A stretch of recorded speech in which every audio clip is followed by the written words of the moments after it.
Somewhere in Pompeii, on an ordinary morning in the year 79, a young man got up before sunrise to start the ovens. He had no idea it was the last normal morning of his life. Nobody did.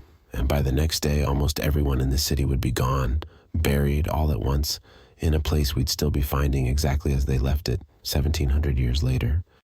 Let's call him Marcus. We don't actually know his name, but we know almost everything else about his morning because his bakery is still there. Loaves of bread, carbonized but perfectly preserved, were found stacked inside his oven centuries later. Pompeii was a real, thriving Roman city, somewhere between 11 and 15,000 people, shops, bathhouses, a huge amphitheater, food counters on street corners. A completely normal city, going about a completely normal day.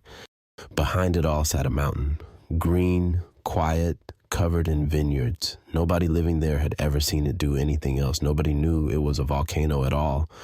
Early in the afternoon, the ground started to shake. Not unusual. This region had small earthquakes all the time. People barely looked up.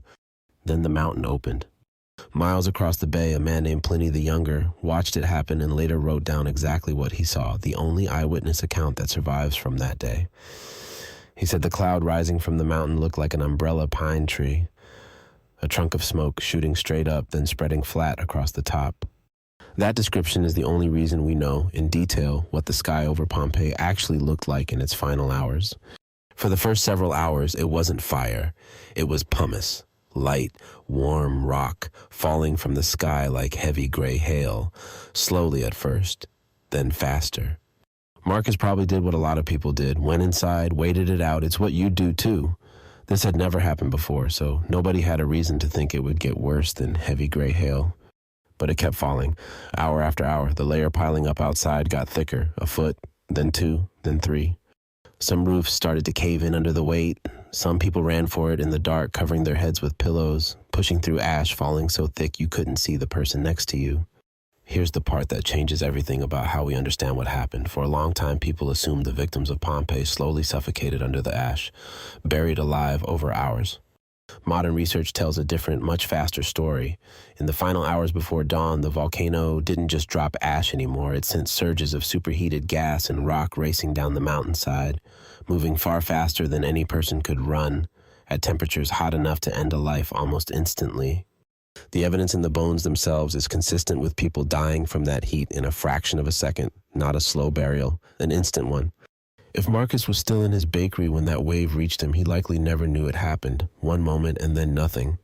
By the next morning, Pompeii was gone. Not damaged. Gone. Buried under somewhere around 20 feet of ash and rock, the whole outline of the city erased from the map. It stayed that way, completely buried and mostly forgotten, for almost 1,700 years. People built new towns nearby without knowing exactly what was underneath them. Then, in 1748, digging began. And what they found wasn't just walls and streets. In the hardened ash, there were strange, hollow spaces, shaped unmistakably like people curled in their final position. Decades later, archaeologists figured out why. The bodies themselves had long since decomposed. But the ash had hardened around them first, perfectly preserving the exact shape of each person in their last moment. All they had to do was pour plaster into the empty space. That's what you're actually looking at in those famous photos, not bodies. The shape where a person used to be. We don't know if Marcus made it out. Maybe he ran early and lived out the rest of his life somewhere else entirely. Maybe he didn't. His name is invented, a way to put a face on a morning that real people actually lived through. But his bakery, his oven, and the bread still sitting inside it are exactly where he left them. That part isn't invented at all.